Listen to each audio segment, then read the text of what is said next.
The FCC will review emergency alert systems in the U.S. Wild headset prototypes could be the future of VR.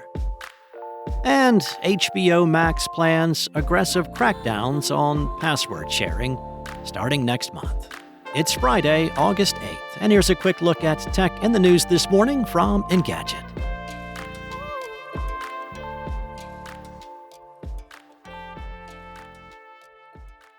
The Federal Communications Commission is planning a review of the U.S. emergency alert systems. Both the emergency alert system and the wireless emergency alerts will be subject to re-examination by the agency. FCC Chairman Brendan Carr posted on X, "We want to ensure that these programs deliver the results that Americans want and need." The announcement of this plan notes that the infrastructure underlying the EAS, which includes radio, television, satellite, and cable systems, is 31 years old, while the framework underpinning the wireless mobile device alert is 13 years old. The FCC review will also assess what entities should be able to send alerts on those systems, as well as topics such as geographic targeting and security. The role of emergency communication systems came under recent scrutiny after catastrophic flooding in central Texas earlier this summer that led to more than 130 deaths. Questions arose in the aftermath of whether residents in potentially dangerous areas received enough warning to evacuate, as well as if recent federal cuts to the National Weather Service's staff and budget could have contributed to the high death toll. Meta previewed some of its latest virtual reality prototypes this week with concepts that are compelling on the specs and long on the design.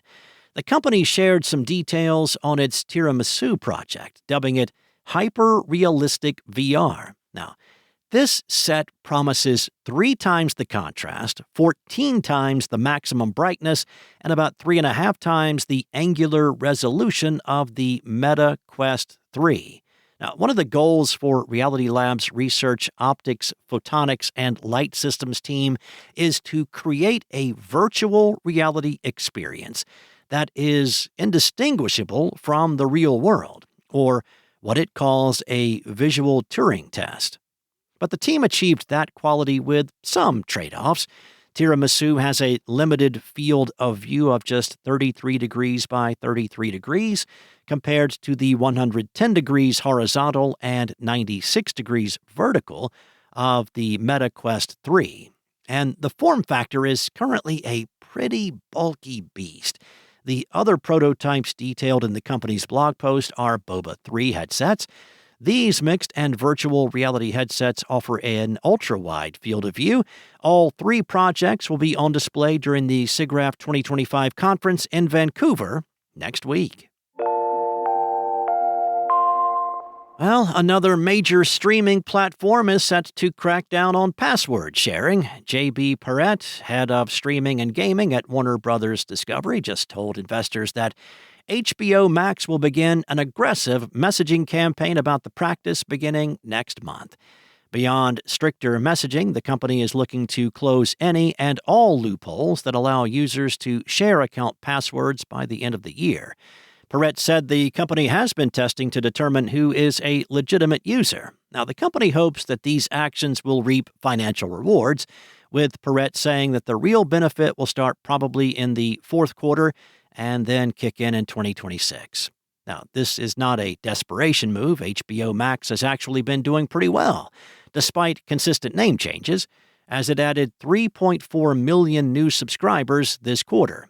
HBO Max is just the latest streamer to put the kibosh on password sharing. Netflix ended the practice back in 2023, and Disney Plus performed its own crackdown on the practice last year. Thanks for listening. There's more to these stories and more tech news at Engadget.com. This episode featured journalism from Anna Washenko and Lawrence Bonk and was voiced and produced from the sound studios of Spoken Layer. Enjoy your weekend. I'll be back on Monday with more tech news from Engadget.